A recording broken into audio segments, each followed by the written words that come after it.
I'm getting ready to build that turkey house. I was looking in the brooder that we have, and they're getting big. Yeah, they are. They're starting to crowd out of there. And there's going to be a lot of building between here and having a place for them. I wanted to give it a little bit of character. I thought, you know, chickens, well, it just goes with a barn. I made the little chicken house that looks kind of like a little miniature barn. And I thought roosters, I always say roosters. I do too. I keep calling them roosters. Turkeys. Turkeys. If I was in the cartoons, if you saw a Disney cartoon or an old cartoon of chickens, they're all living in the barn. The turkey is always portrayed as this like a pilgrim, like a Puritan pastor or something. So it's going to be kind of a caricature of a house. It's going to look a little bit cartoony. Enough talking and explaining and pipe dreaming. Let me show you how it goes together.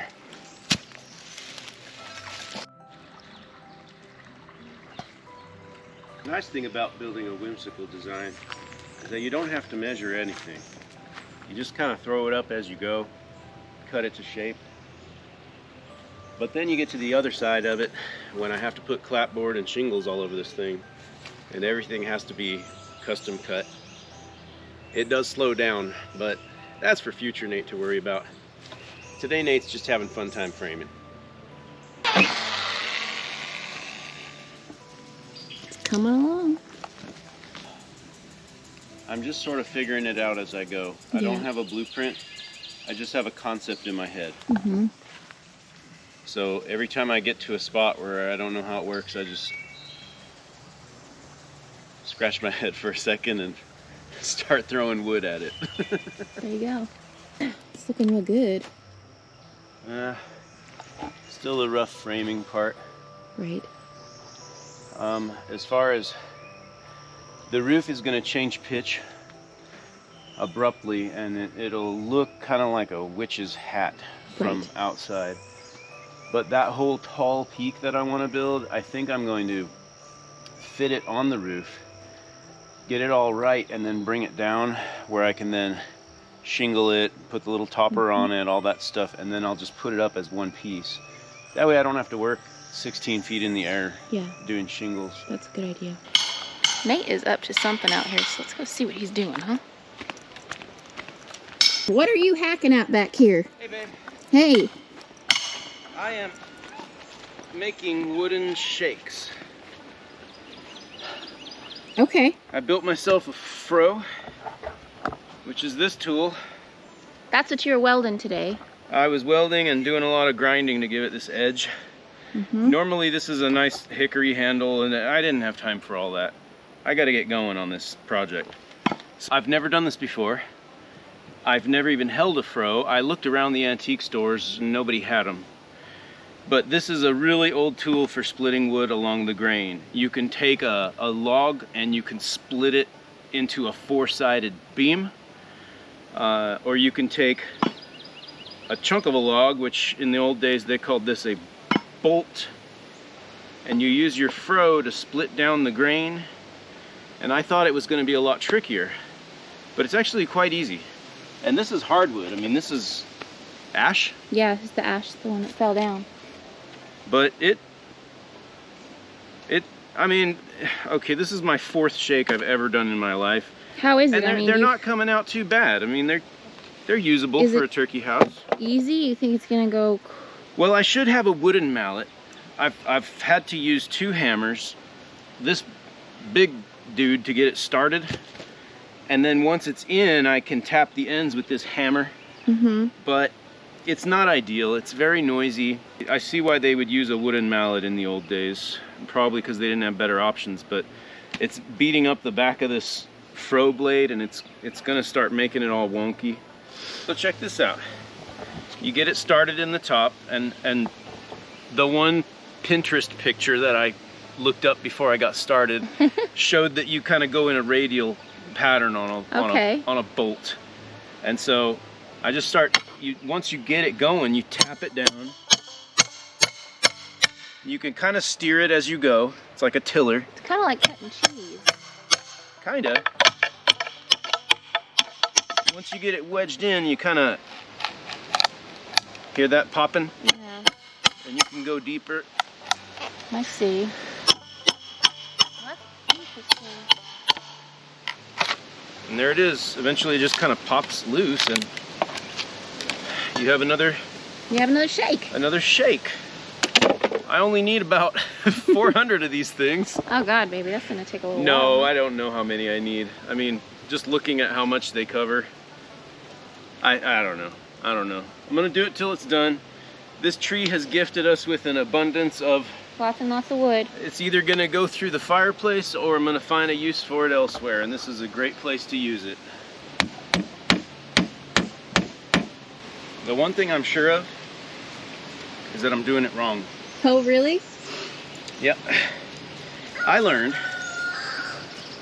that the shingles need to be twice the length of what's going to be exposed. Okay. That way the crack between this one, for example, and the next one would be covered by the one that's coming underneath it that's going to hang down. So the cracks are all staggered. Mm-hmm. The log rounds I have to work with, It's not long enough? they're not long enough, so I'm going a different way. I'm doing what some people call clinker style. I don't know if shingles are done this way or if they ever were, but I know I've built a boat this way and it kept the water out, so hopefully this will, I mean, it's all as uneven as a split wood can be. Yeah, but it makes it look cuter. But for a little turkey house, and we wanted it to look all weird anyway. Shabby chic. It's definitely it's definitely gonna look weird. And I was wondering how to work in some ventilation up into the top. It looks like that won't be a problem. That's great. If you come around here to the backside, you can see what I'm talking about. See all those, just all the holes and gaps and cracks that are gonna be there. Just because that's just the nature of the wood. It's split shakes. It's not sawn shingles. Mm-hmm. So. Well, this will be kind of interesting to see how it all works. Yeah, it's just kind of winging it. That's how we do things around here. Yep. I expect this thing, after bringing a few loads of wood over, Mm-hmm. I was like, wow, this is just as heavy as a load of firewood. It is.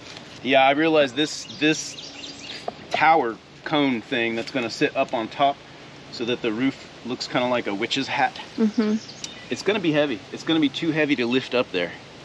Oh, how are we going to get that up there? I don't know, but I'm sure we'll figure it out. I think I might want to weld up a little messed up looking weather vane. Yes, you have to. Even if it doesn't work, just for to looks. have something weird up there.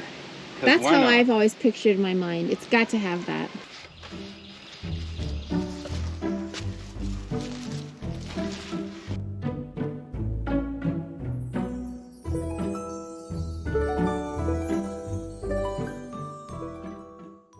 It's time to lift this wooden Christmas tree, steeple, whatever you want to call it, up there.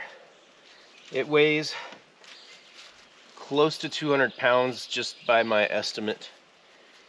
And Jen brought up a good point. We're not strong enough to do that in a safe manner. It's just too tall. First of all, it's 8 feet up and this is 8 feet tall. We needed a crane, something that can handle the weight and something that can keep it stable for us, so all we have to do is position it.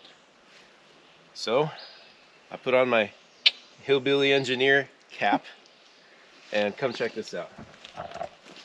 This is a couple of boards and some scrap wood. And this old hoist that I've had for I don't know how many years, it's a 7-to-1 purchase. And it's just rope, just a little rope hoist. But you start pulling on it. That is so cool. And with a 7-to-1 advantage, you see I've put these little brackets here. They're just scrap wood, but they're here to keep these boards so that it's always in one line. This is going to go up inside there and catch the peak.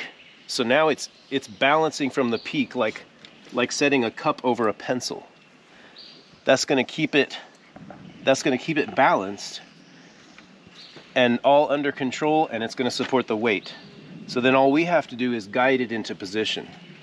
But because of the limitations of this little 2x4 crane hoist thing, I don't want to just crank it all up and make it all wobbly right at the top. So we're going to do it in several short hops. We're going to go from the ground to a table.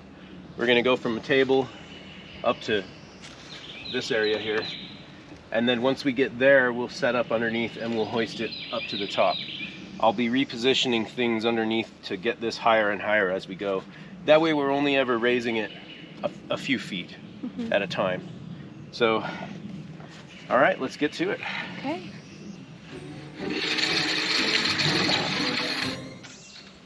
Oh, she's a heavy one.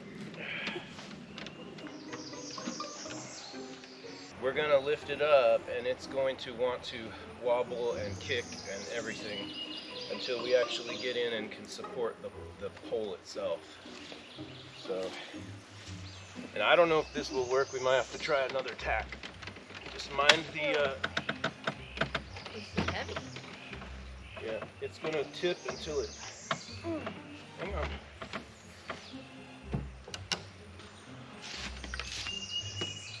We're gonna lean it against this turkey house here. All right. Can we get 3 legs onto that table just so it's setting on something? Let's try. You hold that side and I'll hold this side and we'll just kind of pole vault it over there. Just let it balance on its own little thing. I'm nervous. Where does that tall triangle thing need to go? The very top. I just feel like this is gonna fall over Okay. if we go that way. And we can move the table this way. Forward.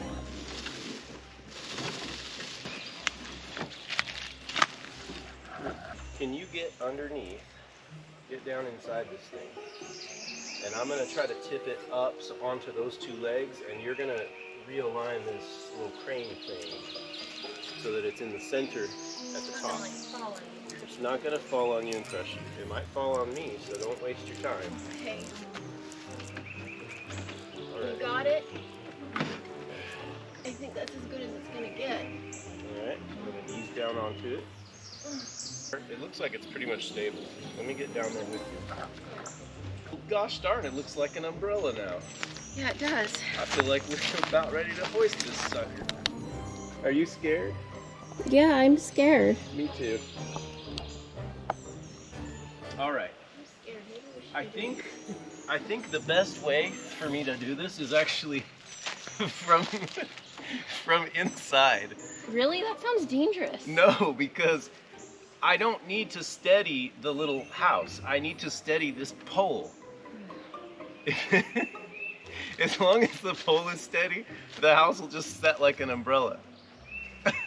You can sort of steady the house on the outside, but I'm going in. I think it's gonna go just fine. I trust my engineering. I'm just glad there's enough room in here for me. All right. We're really doing it, hurry!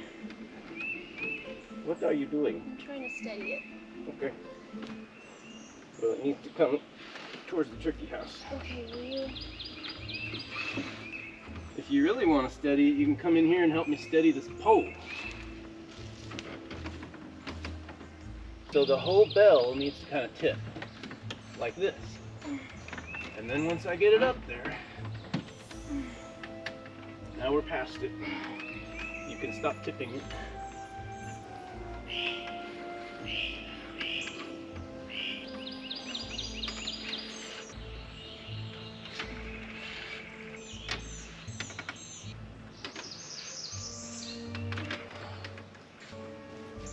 Here's how unstable it is. I'm holding it all with 3 fingers on a rope. I picture this thing come crashing down on our heads. It's Well- like 200 pounds. So don't picture the crash, picture the success. It's hard to see right now. Well, that's what you got to focus on. You're driving a motorcycle down the road and you see a pothole up ahead. Well, I'm sweaty. If you focus on the pothole, that's where you're going to end up. Well, I don't know what to tell you. You want to hire a crane? Yeah, I do. Can you help me steady this? It's leaning that way. It's not leaning towards me. I just need to focus my efforts. It's gonna swing that way. It wants to swing, and that's where I want it to go. So we're gonna lift it towards me. The whole thing's gonna come vertical. You gotta come this way. We're gonna tip the bell to try to get that foot up over that board. There we go. You can let go. Here we go. And I can start to lower it down. There we go. What? I'm okay. I'm okay. It's actually under a lot more control than it seems. If you could move that card table so that you can stand on it, and this would be easier for you to support. Okay. So get it like directly under that corner. There you go. Is that good?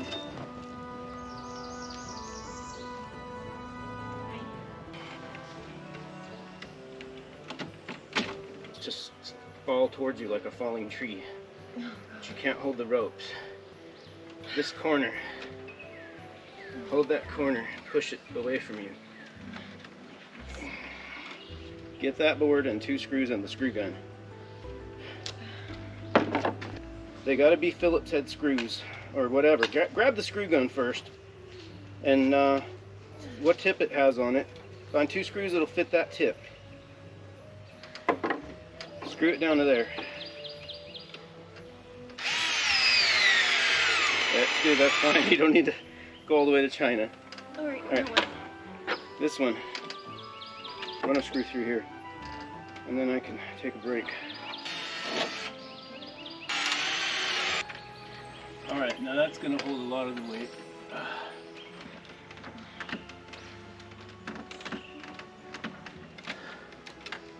All right. I'm going to let it down just a little.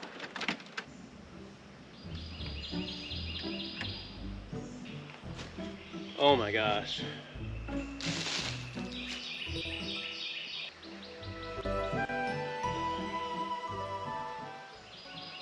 That was kind of terrifying. It started out fun. Yeah. Then it got like, you know, that adrenaline rush. Oh, and, yeah. And then we got to a point of commitment where things weren't going well. We had missed a couple of details. Yeah. Things got hung up and we were way up in the air and we didn't have the wiggle room to fix what went wrong. So just to get it down and just to get it safe, we had to bash a couple of shingles loose. Yep. Just to get everything settled, and we will use the Sawzall to clean those up and put them back on. But for now, it worked. Yep, it's up there. It's up there all right. I will say that crane, it was a stupid idea, but I've heard it said that a stupid idea that works is not a stupid idea. Well, I'm ready to go. You want to put the last few screws in and then we'll go Yep. take a shower? I just got to put a couple more screws in just to make sure it's rock solid before I take this little crane or ram pump, whatever you would call it. Then you trim off the excess and move it to the next spot. Screw it on, trim off whatever doesn't fit. And it will also be brown. Right. We bought all this brand new tin and then we're going to make it look all old and rusty. It's coming along. Yeah, and then you just gotta paint it. And so I think it's gonna blend in really well with the top part. Right. It's looking great. I'm excited to see Oh, it. it's going to look so cool when it's done. I can see it now. And you're starting to be able to see it. But it's going to get better. That's not the color that was supposed to be. I'm not gonna paint it bright purple. Did we? So this was in the discounted. That's the color it's supposed to be. I mean, is that purple? I mean, it looks brown. It looks brown. There might be other colors that... Here, let's see if we can stir up something else. Yeah, I see some other colors on this. It's just very bizarre that it would be purple when it's supposed to be brown. Well, we'll have to see. Might end up with a purple roof. I think it's just purple. It's like a purple. Well, I wanted it to look rusty. So, rust has a little bit of red to it. Now, I'm not gonna go and pick out a color for a turkey barn, but this one looked close enough for the mist-tint section, and it was half price, and so that's what color it's gonna be, even if it ends up being kind of purple. Well, you can always go back over it with another brown. That ain't too bad. Nah, it's actually not bad, especially when it dries. I think it will be fine. So first you want to put down a good base layer, and then you tuck a little bit of paint right up in there like that, and that'll just be our little secret. You know, that's a pretty good paint spot, but you know what? I think he needs a little friend. So we're just gonna go ahead and put another paint spot right there. Just like that. Oh, you know what? I made a little mistake just right here. So you know what we're gonna do? We're just gonna turn that mistake into a little paintball. That's right. All those mistakes, just turn them right into paint spots. This is pretty fun. Turned out pretty good. Well, we got a couple more pallets. I should say so. I think we're gonna be good for that turkey house. Yep, I think so.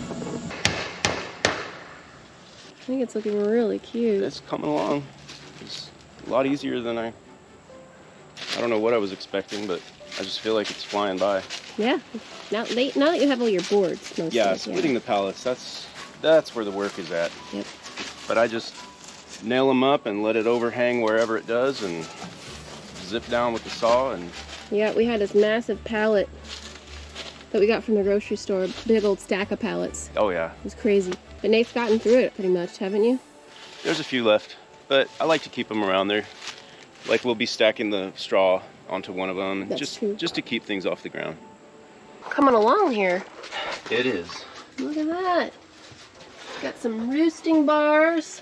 Lots of roosting bars. They say in the wild the turkeys like to go up in the trees. Yeah. And so I figured if I put lots of bars in different spots and different heights and angles, they could have more of a natural roosting area and organize according to their little hierarchy. So whoever's the boss turkey can be at the very top. Right. That's awesome, babe. And then this floor is to keep foxes and predators from being able to get up in there. Yeah, while the turkey poo can still get to the ground. Right, you did this design with our chicken house in Missouri. I tried this. I saw quite a few people had this set up in Missouri, Yeah. where they would put their chicken house up on stilts to keep it away from predators. And we tried that and it worked really well. I've taken a few extra steps, which I'll show later, but yeah, this setup has been real good, and I'll show that in a second. We have a way of keeping the predators out from, because you'll have raccoons and stuff that'll jump up on that bar and sort of do a pull-up, and they can get in that way, but we have a way of preventing that that's worked really well for years. Never had a problem. This is great. Where's the little, I guess this is the little door right here. That's the little door. Ha, nice. Right now I'm setting up the support for the, I guess you would call it a landing bar, where they can hop up from the ground and then get in through the door. Right. Oh wow, that's so cute. We are very nearly there. Yeah. You use sticks. I like it. I like that you used sticks. And I see we've got Cinnamon. Cinnamon, you're not a turkey. Just thought a rickety old porch would look kind of cool, you know? Yeah, I love it. And we had this old rusted out piece of tin. Looks good. So, works out. I have had a couple of people get really upset at me for doing this, saying that I'm going to endanger my flock, that they're somehow going to get hurt on these. I've been doing this for years and years. I don't even know how many scores of birds I've raised this way. But this does keep raccoons and climbing animals from being able to pull up. They get stuck on these barbs and they give up. I have never had a bird get caught on these because the nails stick out longer than their toes, so they're just gonna find their way in between them. And I know it looks scary, but it's not. Only if you are a raccoon.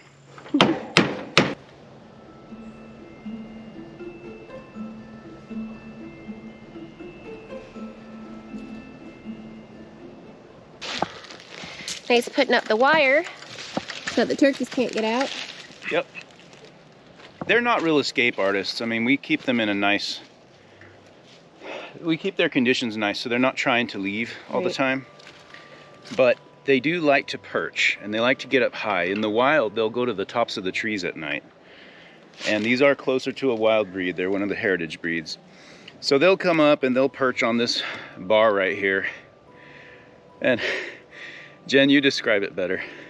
They perch right here, and then they just do this rocking movement.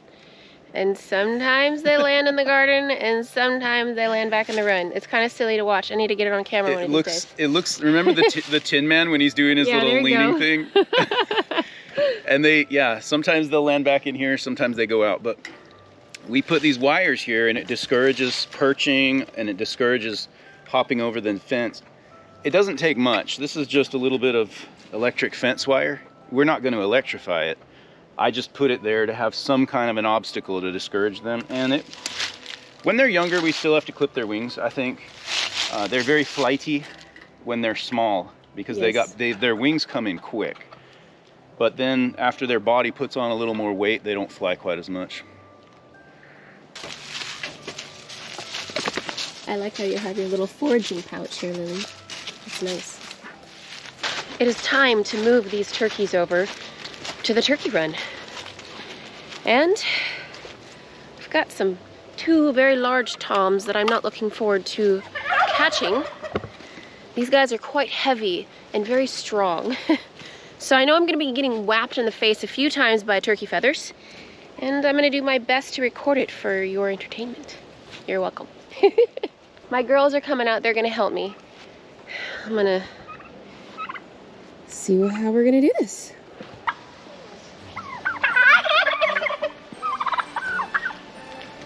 What are we even doing?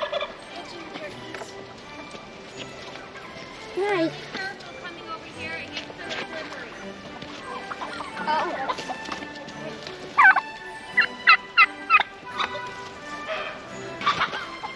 Okay. I got one. And he is strong. Trying to get his other wing. I just don't want to hurt your wing. This is a good way to get a workout. I'm telling you that. He's worn out. You see, he's stressed. How much do you weigh? You have large talons. First turkey in. Now you can kind of calm down and de-stress, huh? I got one! Hold it real strong with it. There you go. That way your wings don't get hurt. Good job. All right.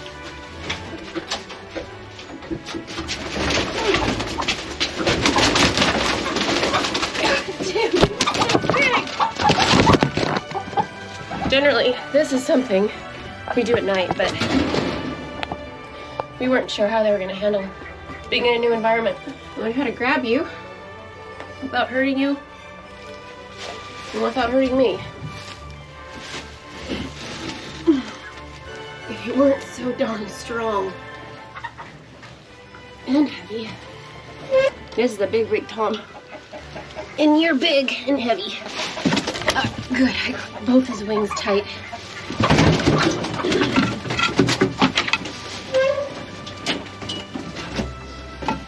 Oh, he's huge. Yeah.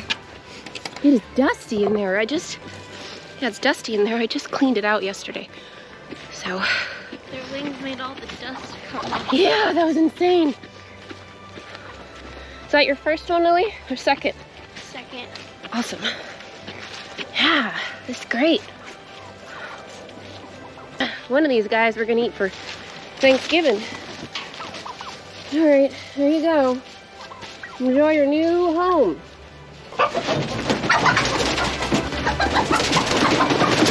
Madhouse in here. Gotcha. Okay.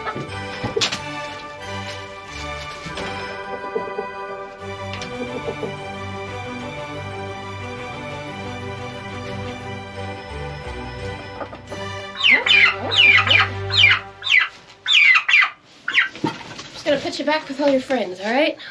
We'll just keep an eye on them today, make sure if they're doing okay and not trying to escape to get back to the chicken run. Hey Starlight, what do you think about all this madness, huh? Been a crazy morning? Yeah, it is. It's been a crazy morning. There you go, guys.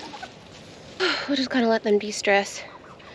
This evening, we're gonna have to come out and manually put them into this turkey house because they're not used to it yet. That will be fun. But we'll have Nathan. He's at work today. He'll be able to help us with that. Ah, here's my hose nozzle. Yeah, Huh. tomorrow. I've been looking for that. All right, let's go in and finish up school. I already finished my school. Wow, you're amazing. I don't know. You're good at that. Too busy trying to catch a squirrel. Busy catching squirrels. Homeschool problems. All right, once you shut that gate, make sure it's shut. And later today, this evening, we'll come out and do it all over again. Because I like being whapped in the face by turkey wings. Did you guys get whapped in the face? Yeah. I know, but I got cut. Oh, I'm sorry. We'll go clean it. Get it cleaned up. Jen, this is a very proud moment for me. It's finished. It's finished. I've been thinking about this at work all day. Yeah. And just like excited to come home and see my turkeys in my turkey run that I started building in the That was spring? late spring, Yeah. early summer. The early summer, I think. Yep. Let's go Here check we are. out. Let's What check is out the little velociraptors. Hey guys.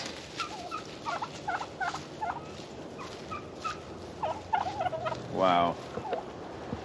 This is great, and a good amount of space for them. And they're not competing for bugs and things with the chickens. Nope. And now our garden is completely encapsulated by poultry. Farming is like having 99 things on the burner at all times, and it's easy to, you always feel like there's so many things that have yet to get done, and there's these rare moments when you get a major project accomplished.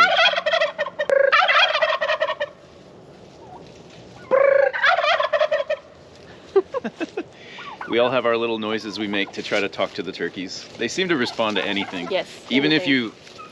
you raise your voice, if you're talking loud, they'll talk over So I'm you. out here trying to do a video in the garden and they're constantly making their noises. But anyways, yes, I'm savoring the moment, reflecting on the probably 180 man hours that are built into this place. And a good portion of it is that silly tower up there, Yes, that tower. which was really fun to put up. No. I was having a panic attack the whole time. I could just picture it falling down and crushing us. So I had a plan, and on paper it looked doable, and I figured, we'll give it a college try. If it doesn't work, we'll figure something else out. And so we tried, and once we got this thing up overhead, we quickly realized how committed we were, and that there was no going back, and if it failed, we were gonna get smushed. That thing's heavy. It's solid. So, but it worked, and we didn't even die. Yeah. So that was Yay. good. And it's so cute. I love it. That's a big part of this turkey house is that top right there. It kind of had to be done, you know? It was the look I wanted, and I think it came out pretty much how I was picturing it in my head when we started the project. Yep. Just a quirky little shack in the woods, kind of channeling something I saw in a fairy tale book as a kid, and then also Mad Madam Mim. Yes. Her little The Sword in the Stone. creepy cottage in the woods. Just, I don't know. Those were the inspirations anyways. But I was thinking that I want to be here for Halloween one year. Mad Madam Mim? Yeah, I was telling the girls that. You want me to be Merlin? Yeah. Well, the turkeys keep milling about. The chickens have gone to bed. Yep. And I think the turkeys are trying to get back to the chicken house. Because they keep going to one end of the run and then the other. I think it hasn't registered in their little turkey head that this is home now. So we're probably going to have to catch the little buggers and just stuff them in there. And maybe even block the door so they stay in there. Yeah. And I think tomorrow morning when they wake up on those roosting bars and come out, it's gonna like hopefully be stuck in their head. So tomorrow I don't want to have to do this more than once. I don't either. I don't really like catching turkeys. It's not my favorite. And I don't like recording myself catching turkeys. Yeah, we're not going to record this part. It's like Rocky Balboa when he was training and chasing the chicken. I saw enough today already. Just go watch Rocky. I gave you a little taste. Just imagine that it all goes smoothly after the camera turns off and the turkeys just line up and we just pick them up gently and set them in there, and that's what happened. And if our next video we have wing-shaped bruises on our faces and cuts on our hands, it was probably just because we, I don't know, tried to give the cats a bath. There you go. All right, y'all, I'm excited to get this video out here and edited so y'all can see it. And we'll see you next time. Bye. There's a tiny door. But what about us getting in? How do we get in? Oh, you can't.